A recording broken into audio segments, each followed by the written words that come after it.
welcome to my latest video. This time we're going to be doing the base for Neve Black Talon. It's going to be quite a long video because it's a long and complicated process, and it's going to involve some water effects as well. So to start with, I've got a couple of resin plinths glued together with some cork bark on top. Now cork bark is really useful for basing. I use it on almost all of my models because it looks, once it's painted up, a lot like a rock formation, and it has very interesting shapes and things like that. It's really cheap and easy to get. You find it in pet shops, you can find it online, things like that. People use it if they have lizards and things. But anyway, so it's a couple of resin blocks stuck together, and then you saw there the tools that I'm going to put in a Dremel, and here's the result. Now, I didn't record that because it's a very messy process. If you're going to do this, like drill out all these holes and things, make sure you wear a mask and get lots of ventilation. There will be so much dust. If you do it in the house, it's a really bad idea, especially if you've got pets or children, things like that. So be really careful. So the main thing as well when dribbling the shape out is it allows you to blend the cork bark into the shape of the base, so there's no hard edges and things like that. Now you can see I'm going to be putting some skulls in the bottom of the area that's all been drilled out, and you see I got the pack from Games Workshop. There's hundreds of skulls, all different types and things. It's really useful to get. And they're quite nice. There's lots of variations as well, so it's not like you're getting all the same shaped skulls. I'd definitely recommend it. It sells out quite a lot. But alright, so what we have there is some sand. It's builder's sand. It's mixed, so it has fine grains and large grains. If you're going to put sand on bases, I recommend that you get that type of sand. Quite often I see people use only one type of sand with one size grain in it, and that looks very uniform, quite boring to look at. So if you get a good mixture, so it makes it look like you've got large rocks, small rocks, and sand and all sorts of things in the texture. And what we're going to do is we're going to glue that to the base as well to make it more interesting. Hide some of the machine tool marks on the resin, things like that. Add a bit of texture to some of the flat areas on the cork bark. It's just standard PVA I'm using, and you don't even have to be neat with how you apply it. Do take your time to think where you're going to put it. Just don't cover the whole thing, because then you'll hide some of the nice marks on the cork bark especially, but on the resin as well. If you leave blank areas, they will look more like rock when they're dry brushed, and it gives you a bit of contrast, so you'll have detailed areas with lots of texture on, and then you'll have smoother areas, and that again makes it more interesting to look at. So one of the most important things about miniature painting is contrast. Now contrast isn't just about light and dark, it's and painting in general. It's contrast is about lots of things, like hard and soft, smooth and rough, and that applies to the model itself, and that's what's happening here. So you've got the smooth parts on the model, on the base that we're making, and the rough parts with the sand. You've got nice shapes and things. You know, all these parts contrast together, and they help to show each other part off by being different from them, if that makes sense. So there you go, just a little bit of sand glued on, and then obviously you have to wait for that to dry. But in the meantime, just push some of the sand out of the way, I'm going to glue the skulls to the bottom of the base as well. Now the skulls are going in the area that's been drilled out, and this area is going to be flooded with resin later on. Now, because the base is made for resin, I'm using Superglue to glue the skulls in. Usually when gluing plastic, because the skulls are plastic, you would use plastic glue. I forgot the name of it. But when it's a sort of glue that it melts plastic, so it creates a very solid bond. It basically turns it into one piece of plastic, so it melts the plastic together. However, resin will not react to that kind of glue, and so you'll melt some of the skull, but it won't bond with the resin.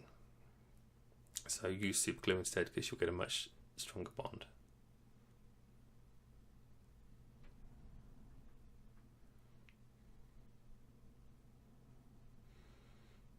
Now obviously be careful when applying the skulls with the glue on, because they're quite small and they're round as well, so they're very easy to drop. And as with all things, when trying to stick models together, if it pings onto the floor, for a start, if it's got super glue on, you're just going to make a mess and destroy your carpet. But also they're really hard to find as well, they bounce everywhere. So what I've actually decided to do here is I'm using some jeweler's tweezers. They're used for picking up gemstones really, but it's quite handy for this sort of thing, just to hold small objects, especially because it allows me to get the skulls right inside the holes there, where obviously my fingers wouldn't fit.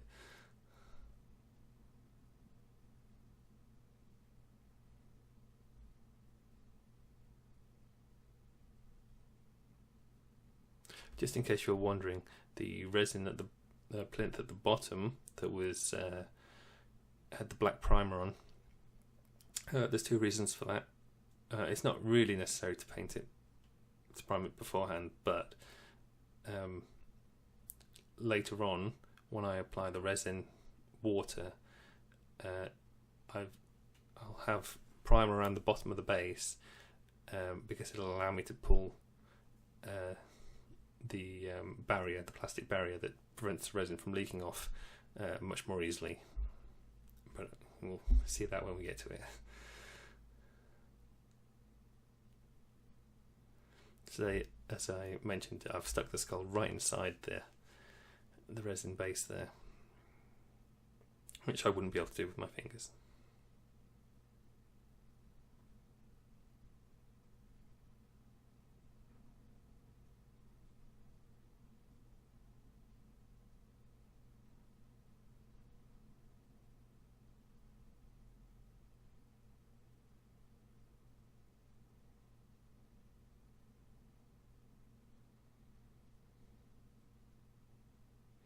Now ideally, when doing that, you would have let the PVA and sand dry beforehand, because it's really, you just get it all over your fingers if you're holding the top of the base and turning it around while putting the skulls in.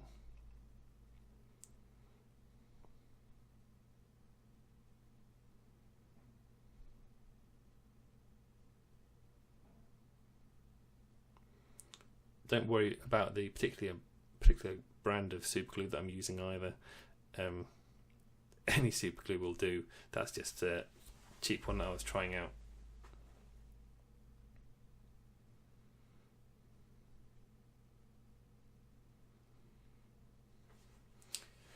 So now we're going to put a little bit more texture on using baking soda.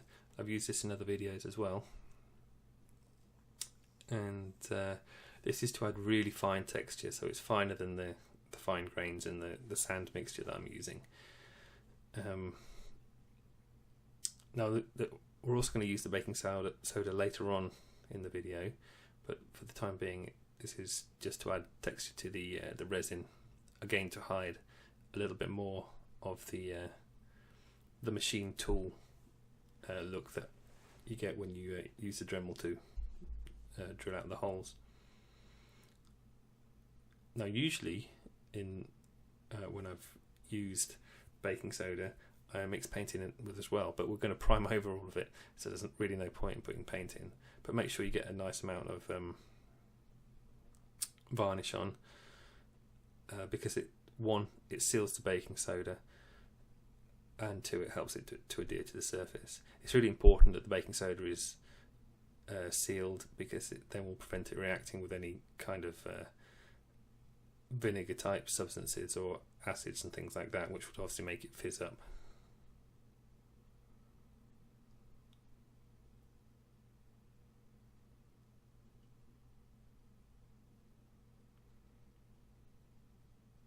Now don't worry when you're applying it, it looks very pasty at the moment, and that's because of the varnish that's mixed with it.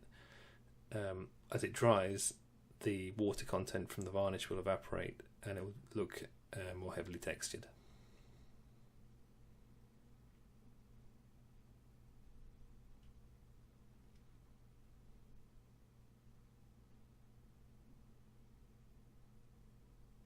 Now I'm actually using a sculpting tool to apply it here, but it's very fiddly and not working very well. In a moment I'll resort to using an old paintbrush.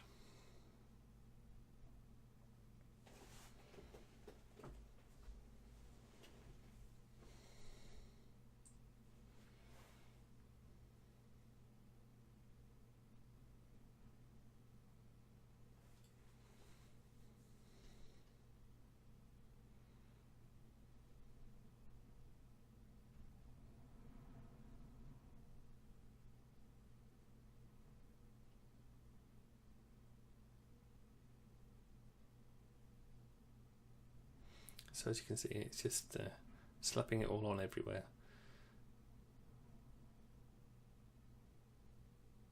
And again, you don't have to be neat, because it'll dry and it'll look quite different to how it is when you apply it now.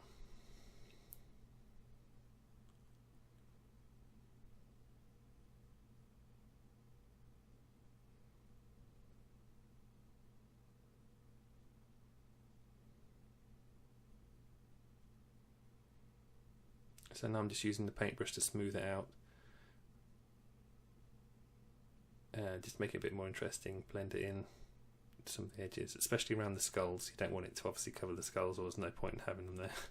But so the idea is that this area is underwater, so having the baking soda mixture around the skulls will be like sand has settled around them as they sink into it.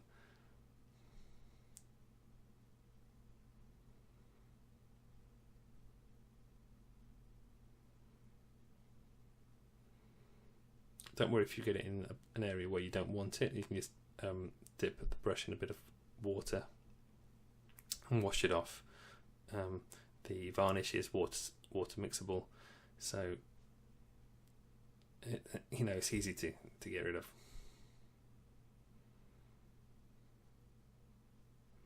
One important part is don't go over the black area on the rim of the base, because that is where the barrier to hold the water effect will be glued to, and if you go over that, then you'll make an uneven surface and it will potentially lead to leaking resin water effect everywhere, which would be very bad.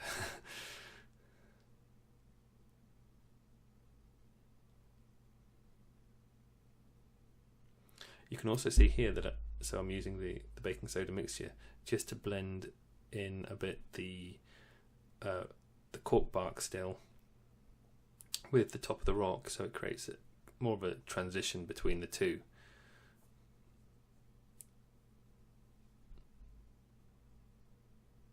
Well, at least it breaks the hard line between the smooth resin and the textured cork.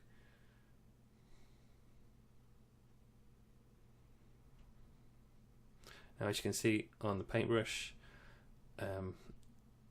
it's destroying the tip of it, so please don't use expensive or new brushes when you're doing this.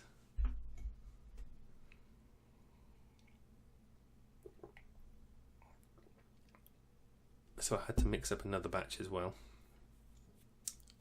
because I am using quite a lot.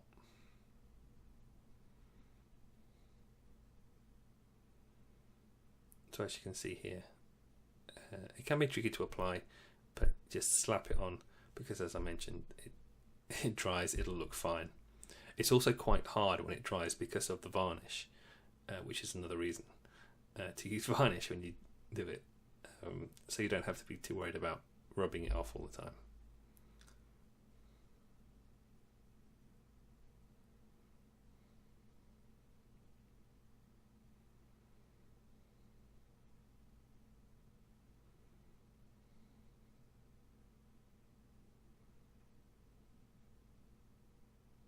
There you can see it, as I mentioned, just a little bit of water.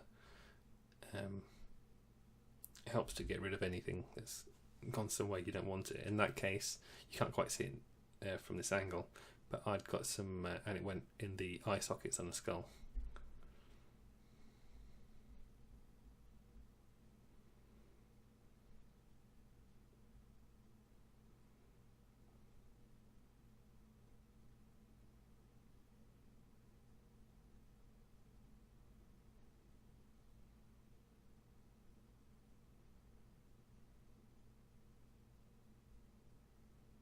As you can see, it's much easier to apply with a paintbrush than it was with the sculpting tool as well.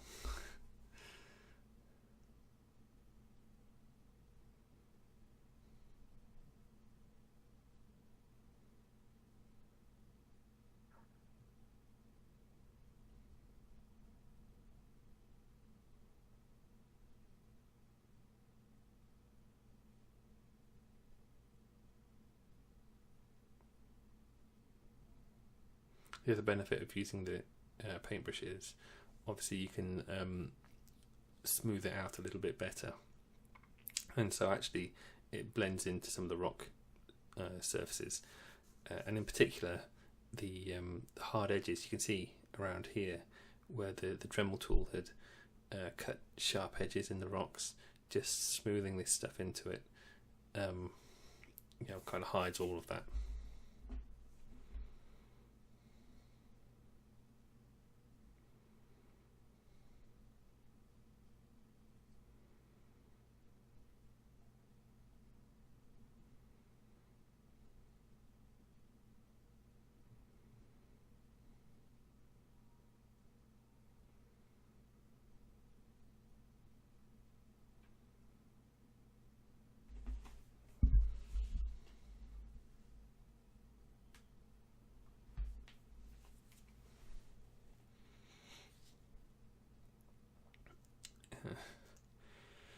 Unfortunately, the case with this, because I have to hold it while I'm applying it, it makes it hard to not cover some of the model while I'm filming it, unfortunately, but I think you can see enough of what's going on.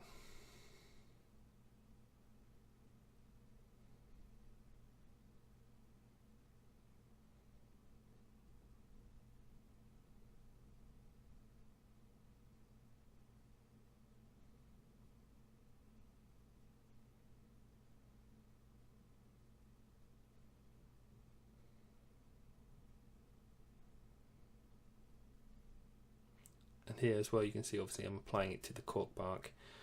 This does a few things. One, it links the texture on the lower base to the upper base again, so it's not just one a piece of cork sitting on top of a piece of resin. It makes it like one piece of scenery.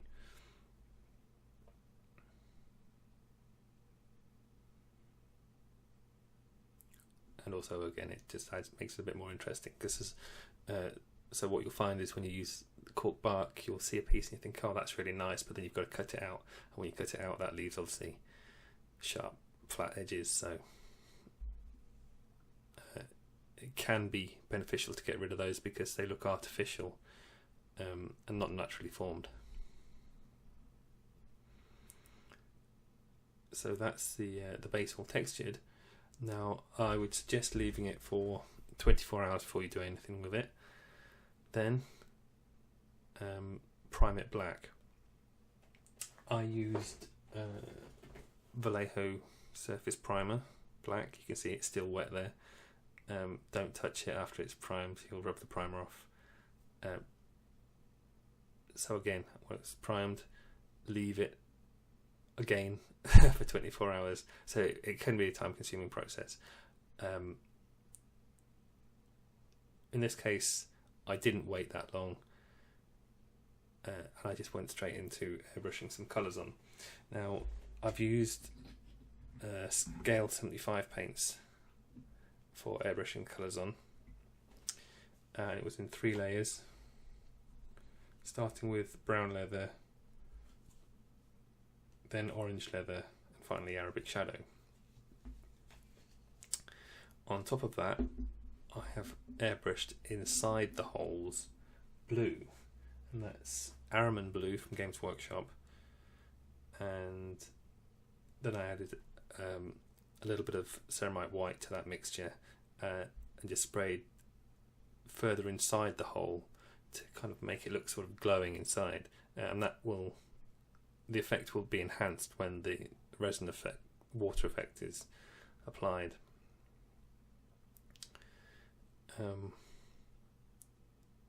So now what we're going to do is paint all the textures to make everything pop out.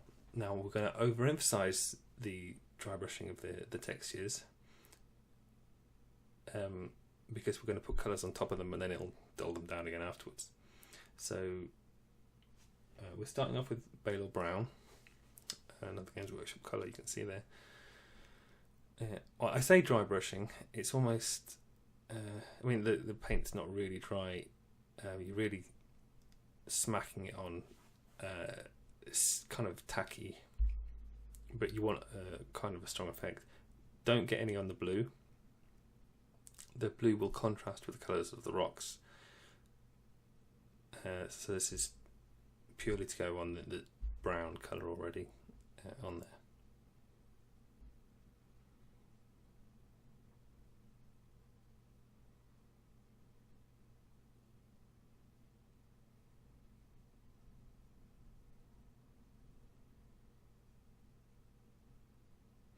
As a side note, so as I said, I airbrushed the Ahriman blue in the middle of the rock. When I look back at it, I actually thought I didn't really need to do that. The water resin effect would work just as well without it. I was just trying something new to see how it would look. Don't feel you need to use an airbrush at all when doing these kind of bases. I just airbrushed the base brown, the scale 75 browns on because it was quicker, but you can just hand paint them on. But if you hand paint them on, then you just start with the brown leather, hand paint it, cover it. Then after that, the orange leather and the Arabic shadow, they would be more dry brush stages, kind of like this.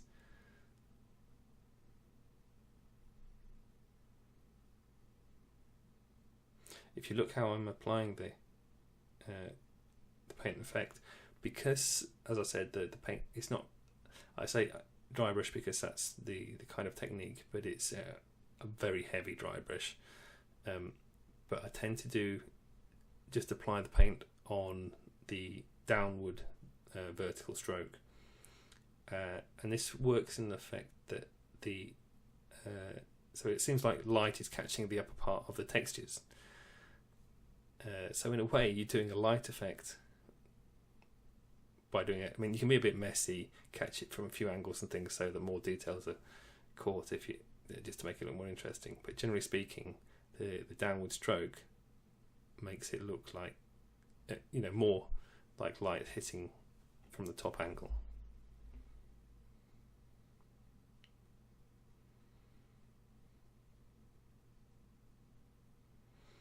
And there you see me just doing the opposite of what I said and painting it sideways. But as I said, just a couple of extra messy strokes just to get a bit more, a few more textures if you can't quite hit them from the downward stroke.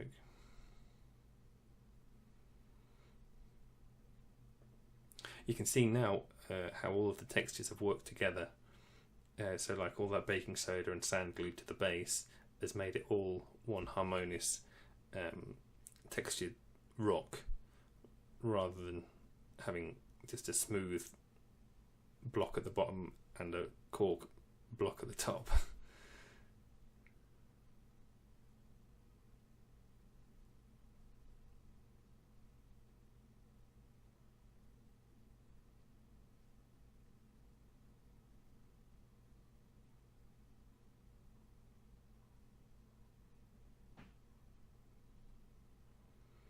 It's actually quite a satisfying process, this.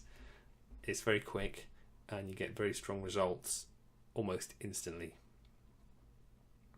And you don't have to be neat.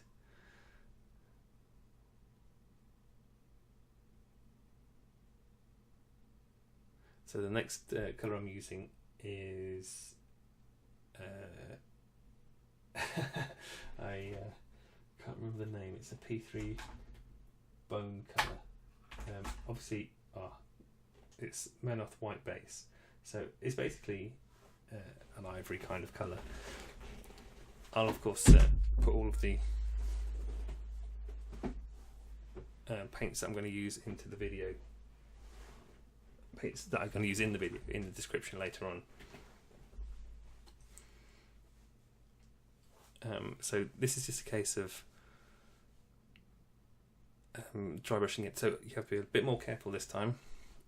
Rub more paint off when you're applying it. When you rub the paint, do it in circular motion.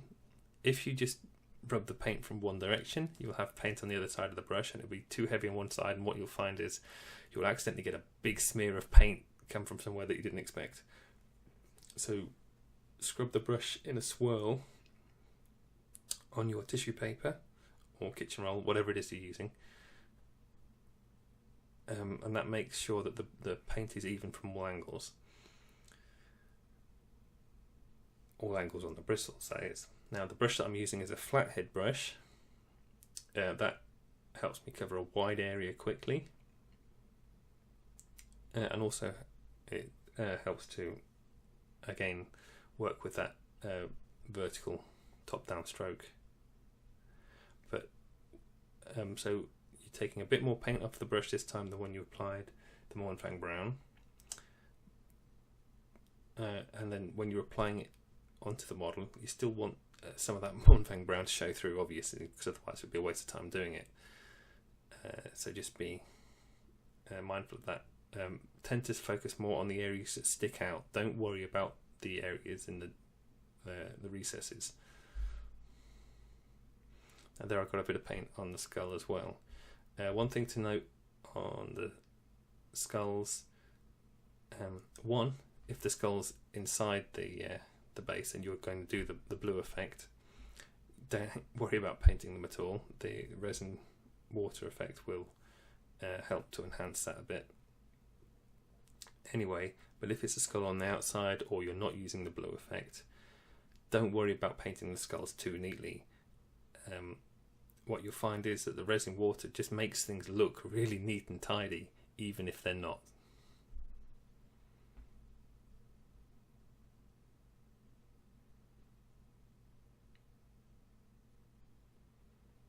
So what you might be thinking at this stage is, wow, why is he putting the bone colour down? It's really strong, and I liked it before that without it. And the reason is, one, it really makes all this texture pop out that is quite subtle before. Now it's very striking, so you see all on the top there. Everywhere that you look actually on it, it all stands out, so you can see those details. And the stage after this, we'll be adding colour tints and things which will tone nearly all of these bright dry brushed areas down. So, well, you'll see that as we do it, but what I'm saying is don't worry if you think that it looks too bright at the minute. Also, another thing to remember, when you apply the paint, it's wet. It looks brighter and stronger when it's wet. Once it's dried, it tones it down a little bit, and it's not quite as bright anyway.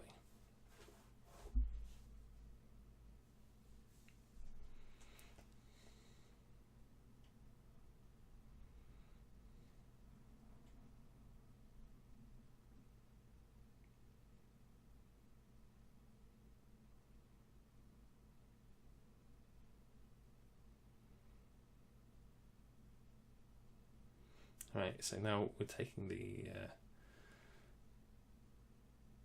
dry brush stage even a step higher. Now you can see there I was really making an effort to get a lot more paint off. So again, it's the same process, but even less paint on it, on the bristles. Again, doing that swirly kind of motion. Well, because it's a flathead brush, I'm doing more of an up-down thing because there's not going to be much side-to-side motion anyway. But even then, be very careful to make sure there's not too much paint on the brush.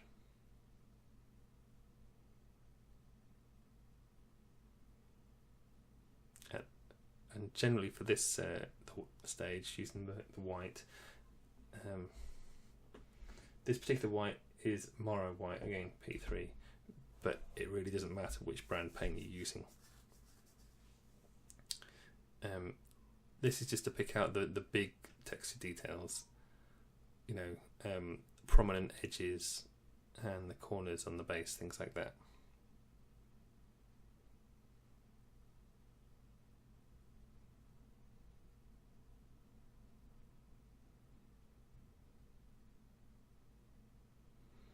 Whatever you do, don't start painting it in the recessed areas because that will actually destroy some of the depth onto the base, depth of the base, and make it look a bit flat.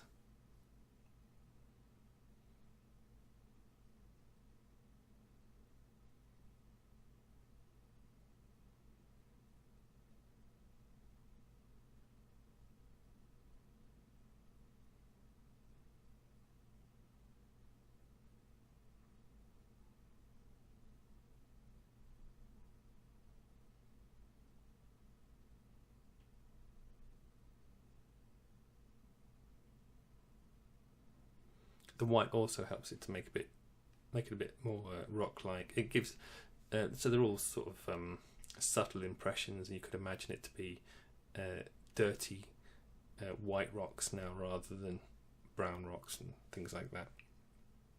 But as I said, we're not going to paint over all of this work. Of course, at any stage that you see, if you think, oh, that looks nice at that stage, don't feel you have to keep going and doing more. You can always stop and just say, well, I like it like that.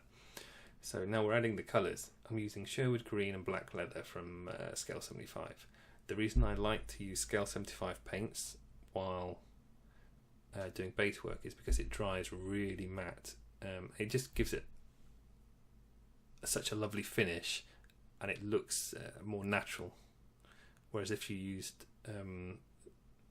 maybe Games Workshop or P3 more, for this kind of washing, it would have a more of a satin kind of look, which isn't as natural. So anyway, so what you're doing is these are basically washes that you're applying. Don't be confused. Some people get confused because Games Workshop sells washes, Vallejo sell washes. A wash is just a heavily watered down colour with, you know, pigment colours in.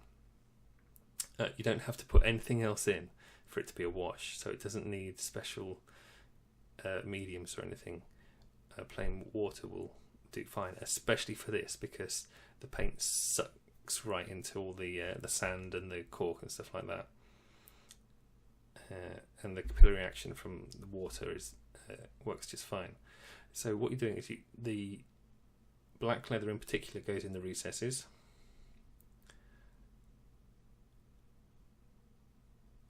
And what you'll find is so you load up the brush, just slap it on there, and then it'll spread out. Then using the Sherwood green, you pick out some of the more raised areas. Don't worry about cleaning your brush off and things like that. Having the colours mixed together creates a more natural effect. You know, it's basically creating instant blending for you. You can see I'm not being careful. There's still water on the brush, you know, water drops on the brush running down.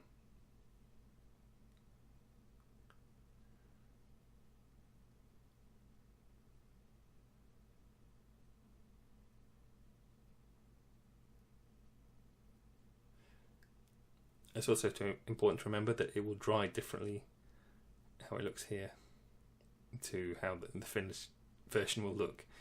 But you can see it's sort of covering over all that dry brushing you did, but it's still there. It's just making it much more subtle. So the idea of the green is it'll be kind of a mossy sort of look. Again, try not to get it on the blue. That doesn't work very well.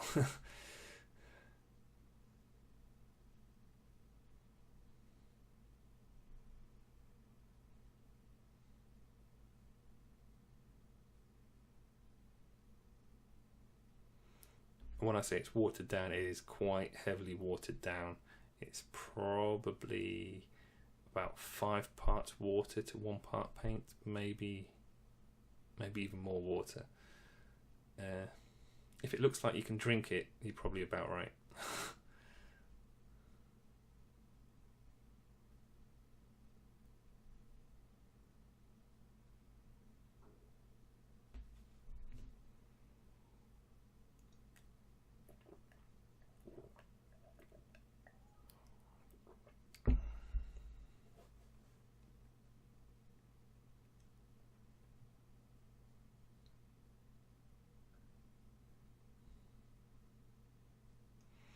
So again, while you're applying this, now of course I said the colours will mix together with the dark in the recesses and the green on the raised areas. Because you're applying it quite heavily, it bleeds out and it mixes together, so you get kind of a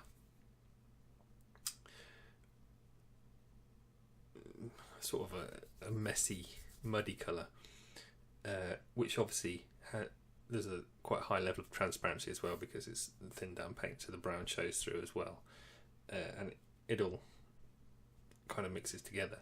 But you don't want to just mix it all. You need, so it mixes itself, but don't put green in the recessed areas, because that you'll just make it all a muddy colour. You still want to have green areas and the black leather areas. It's just subtle as they blend together themselves. Don't you try and blend it together, because you'll just make everything muddy. So there we are, and this is what it looks like when it's dried. Put the light brightly on it. Right, so what I'm doing now, we used baking soda before, we're using baking soda again.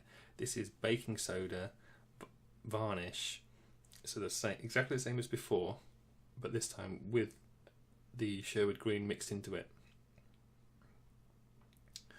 And this is the going to be the green mossy algae type stuff that lives around the edge of the water, you know, in ponds and things like that.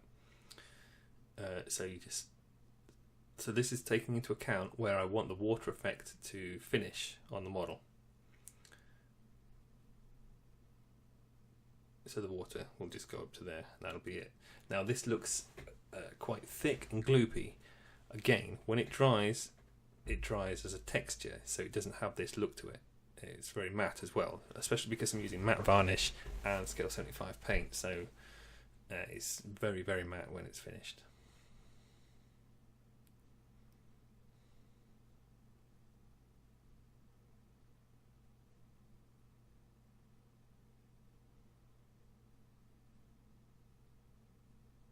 But this works really well as moss and things for any kind of modelling.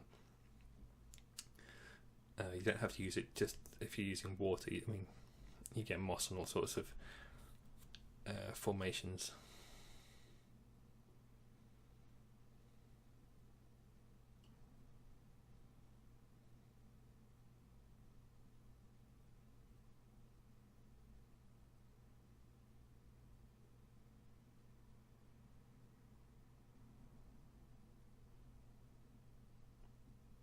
If you wanted to, you could put this on all the raised surfaces or in recesses or whatever. Just don't cover the whole thing, because you'll have destroyed all of your work beforehand. There is a certain amount of transparency, but it's not that great because the paint isn't thin. There's no water or anything added to this mixture. Now obviously, because you've already used this same green on the rocks and things, it does all blend together anyway. So this is just the thick green area where the algae moss stuff is the most concentrated.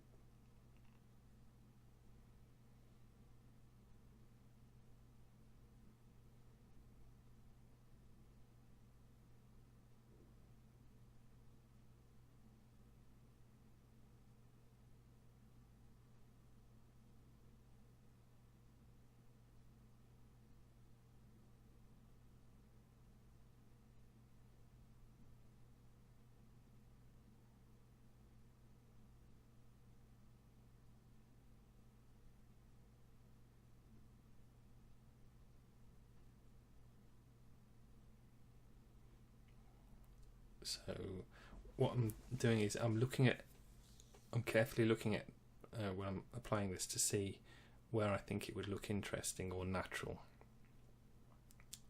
and then applying it kind of roughly. So there's a random element to the application which it makes it look more natural. It's hard to explain, but if you just control too much where things go, then it looks controlled. Whereas if you use a bit of control and just are a bit haphazard with how you apply it, then it will look more natural.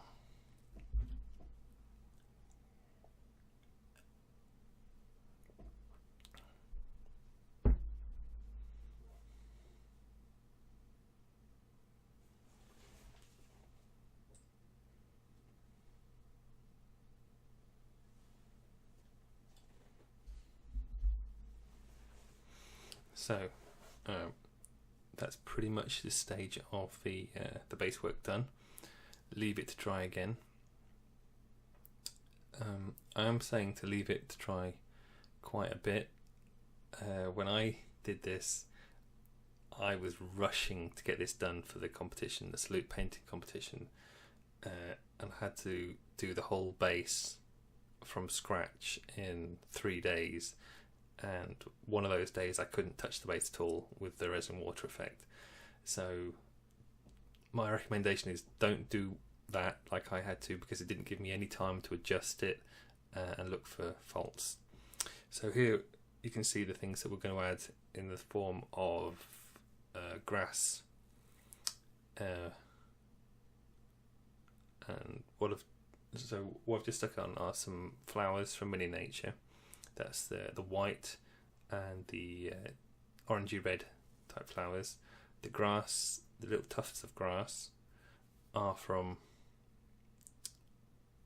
Army Painter, and the long sticks of grass are something that I found in the fields.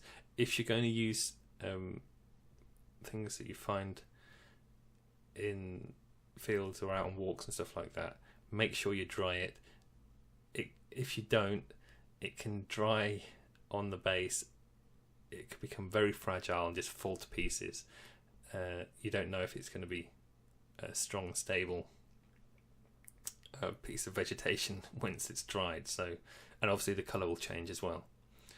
And I just applied it all using a bit of PVA, and I used super glue on the long strand, so just a double super glue, and stick it on the base. The skull that's not in the blue was also painted there, and it was just very roughly painted with some bone colours, because it's going to be covered under the liquid resin. So what we're doing here is applying the barrier that will stop the resin leaking. This is a very scary stage. My recommendation is don't use water resin effect unless you really want to. It's messy and potentially hazardous, and you could ruin everything and make a mess. So you're putting the super glue all around the lowest section of the base, which is where the black primer is. The reason for that is when you pull it off, then the black primer will come off. It's not bonded so heavily because you're using super glue. So, you know, you want to be able to get it off afterwards. One important thing to do as well that I didn't show in the video because I didn't do it there is where the plastic wrap overlaps, you have to make sure that's glued all the way up to the top, because obviously the resin mixture will run through that gap as well. You know, so anywhere that the water effect can run, it will. So make sure you seal it all the way to the top. You don't have to overlap, but in this case I did, so you'll see how that works out. On the screen that you just saw there was the resin mixture that I'm going to use. It's a 2-to-1 mixture. Make sure you mix it thoroughly and spend, I don't know, 5 to 10 minutes stirring it, and stir it slowly. Use like a metal rod or something like that. Try not to get any bubbles in. So all I'm doing here is just pouring it into the bottom of the base. Now I've done it on the video here so that you can see how I'm doing it. Don't do it like this. It's kind of a video on how not to do it, basically. Now I've done it fairly well. As you can see, there's the result. It's turned out.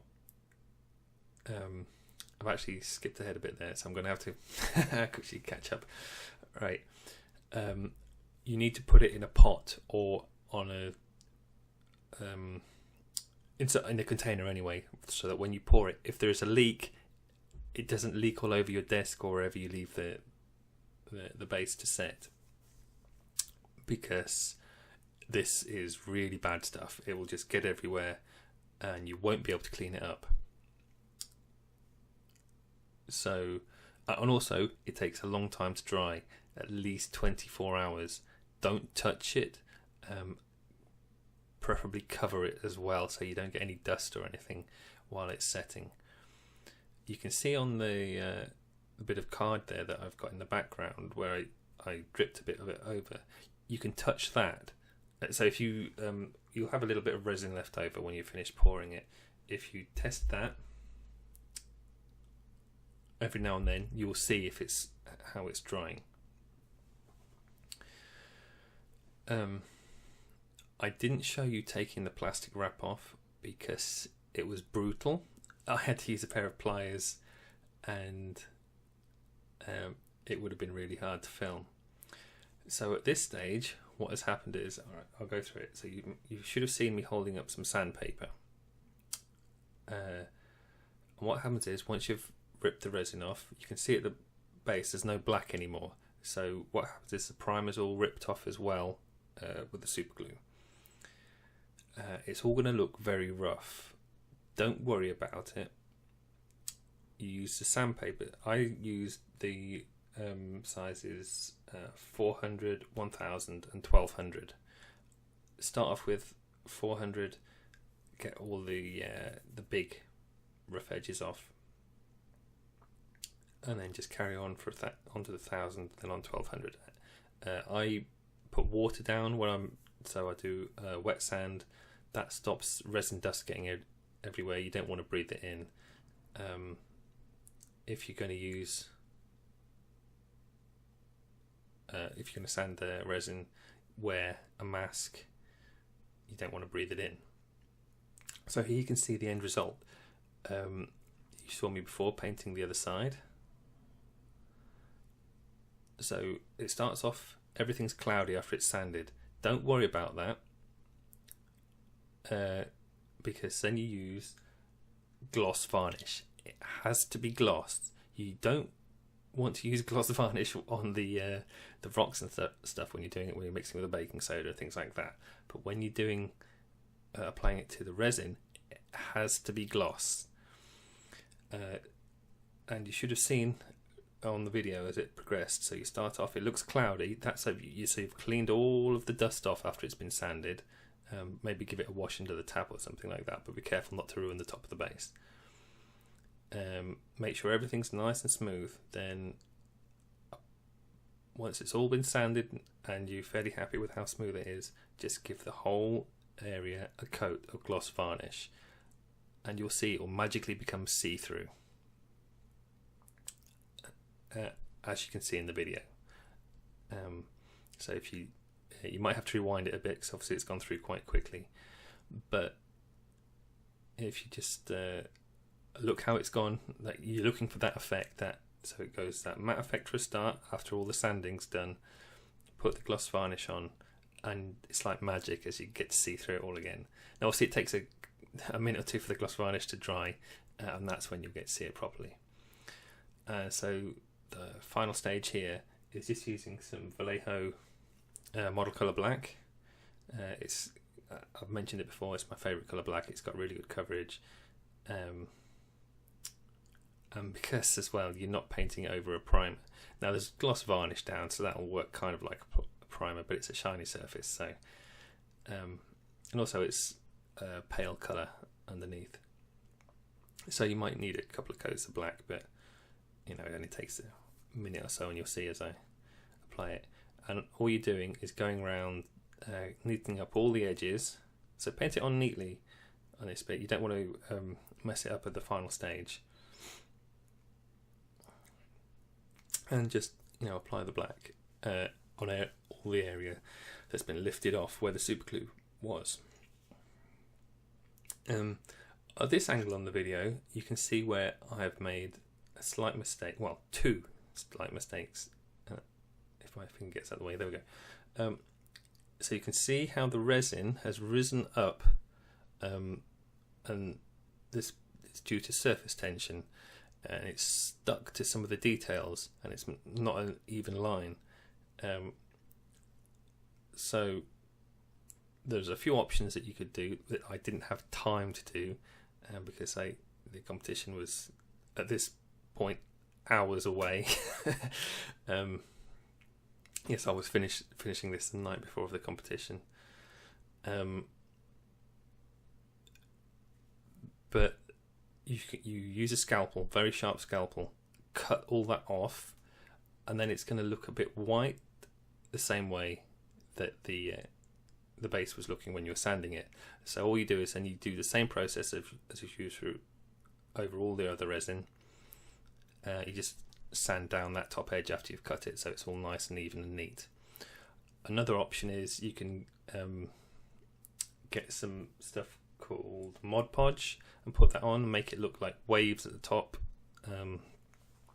Or again, you can do another mixture of resin and pour that on top again, and the idea is to make it to fill in the gaps, because as the resin dries, it shrinks a little bit, and also it obviously sticks to the raised areas next to it. So when you put the next pour on of resin, it just fills in all those areas up nicely. So you've got a few options, but I didn't have time for any of them. But they all just add to making it neater. One other option that people use as well, which takes a little bit of courage, is you make the border for the resin exactly the height that you want the water to be. Then when you do the resin pour, you fill it up, and so the resin will go all the way up to the very top of the border. But then you add a little bit more resin. Yeah, this is where you have to be very careful. But then surface tension will make it look like a dome. So if you fill water up in a glass and you fill it right up to the very top, you'll see the water is higher than the edge of the glass. That's due to the surface tension. You can do the same with the resin, and then when it shrinks down and dries, it'll be perfectly flat. So it's up to you, whatever you want to try. Here you can see, I'm just finishing off the black now, but it just it makes it look that bit neater, ties everything together. Just finishing touches like that. You can see how I was talking about now that the Ahriman blue with the white now looks kind of sort of aquamarine-y water effect, kind of glowing water inside. And it's quite nice.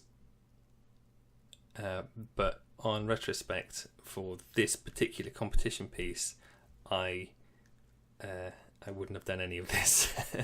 However, it was kind of fun. You can see there's a big bubble as well. It's generally regarded as bad if you have bubbles in your resin and you've not done a good job. It's because I was rushed and that was where the overlap was, so I didn't see it, a couple of them. But you can get rid of bubbles if you get a very fine needle. You can just poke them and they'll float out before, just after you've poured the resin, not after it's set, because obviously, or while it's setting. Don't stick a needle in it while it's setting, because then you'll have a hole going in it and you'll mess it up. Only after you've just poured it, check it carefully, look for bubbles. If you just prod them, they'll float to the surface and go. And that's the easiest and safest method to get rid of bubbles. Also, you pour it very quickly. No, you don't pour it very quickly. You pour it slowly, and that helps to prevent bubbles as well. You're always going to get some in some areas, depending on where you're pouring the resin, because you get pockets of air and things like this. I was bound to get some bubbles just due to the shapes of the things in the resin area. And a few bubbles shouldn't really matter, it's supposed to represent water and you get bubbles in water, but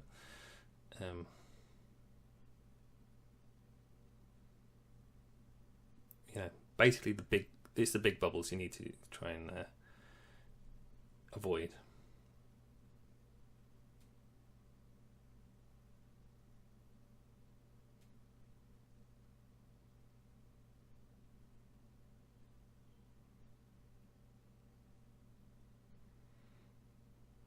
So here I am just finishing off, making sure it's extra nice and neat with the black line.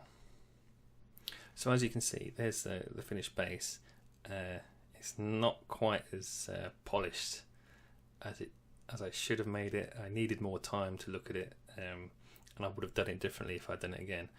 But all the skills and techniques needed are still there for you to see how to do it. And I think it still looks kind of cool. It's just in this case, I think it's a bit too much for the model. So what I've done here is, on the back leg of the model as it was applied, I needed to attach to make that blending with the base. So what I did was use the same process that I used for making the base with all the cork, the sand and stuff like that, and I did it all over again, just on that little section under the foot. So I got a tiny piece of cork bark, glued that in, got some sand, filled it in around the edges, did some varnish and baking soda, put a bit of that on as well, painted it with the 3 scale 75 colours, brown leather, orange leather, Arabic shadow, dry brushed it, then the black leather and Sherwood green. And there's a couple of photos of the finished piece, which actually won me a bronze at the salute painting competition. I hope you enjoyed watching and that you found it useful. Thank you for watching.